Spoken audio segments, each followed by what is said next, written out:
Hi and welcome to the Triumph Classic Owners Club website, www.tcoc.ie. In this session we're going to take a look at the calendar function of the website.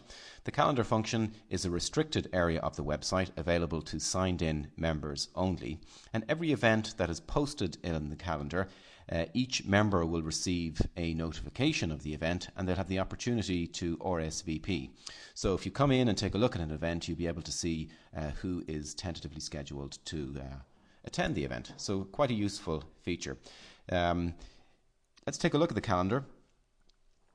Right now it's showing no events because remember the events committee will only enter an event into the calendar close to the time of the event. If you actually want to find out what events are tentatively scheduled for the year, if you click here up the top, there's a link to shows and events. This is the shows and events forum, and at the top of that category in the forum there is 2010 TCOC events, which gives you a list of the events that are tentatively scheduled for the year. So as these events get closer and the details are firmed up, the events committee will enter an event in the calendar. So let's take a look at that. If you go into the calendar and if you click on post event, remember it's only the events committee that will actually be posting an event in the calendar. You get this form to fill out. So let's put in an event, and it's a car assessment day.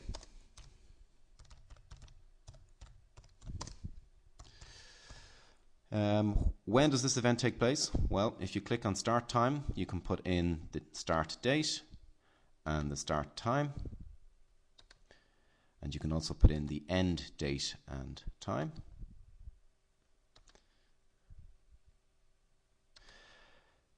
This event doesn't repeat, but you would have the option to put in a recurring event, and you also have the option to show the event address on a map.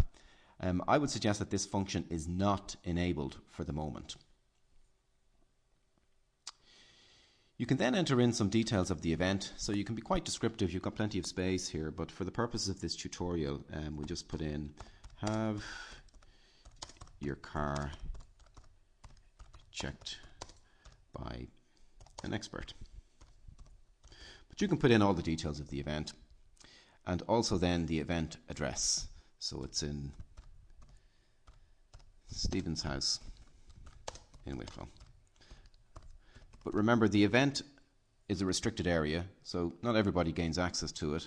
So you can actually put in full and correct details. But for the purposes of this tutorial, I'm not going to do that. Finally, you get the option to notify group members by email. Normally, you would leave this checked. We do want to notify everybody in the club about this event. But for the purposes of this training exercise, we're going to uncheck that.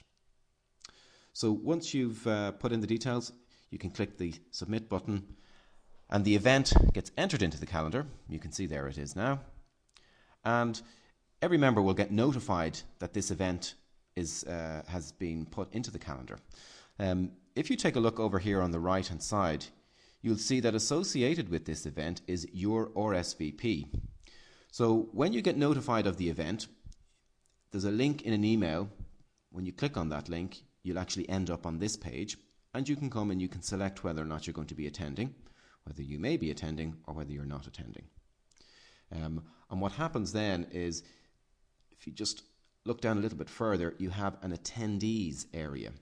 Every member that selects the attend option and clicks RSVP will then subsequently appear in the attendees area. So what this means is that when you come in and look at an event, you'll get an idea of who is possibly going to attend the event. You can also add a comment on the event. So you can see this particular function is very, very useful. And as events get closer to the date, the events committee will be scheduling events using the calendar. So that's it for now. Talk to you soon again. Bye-bye.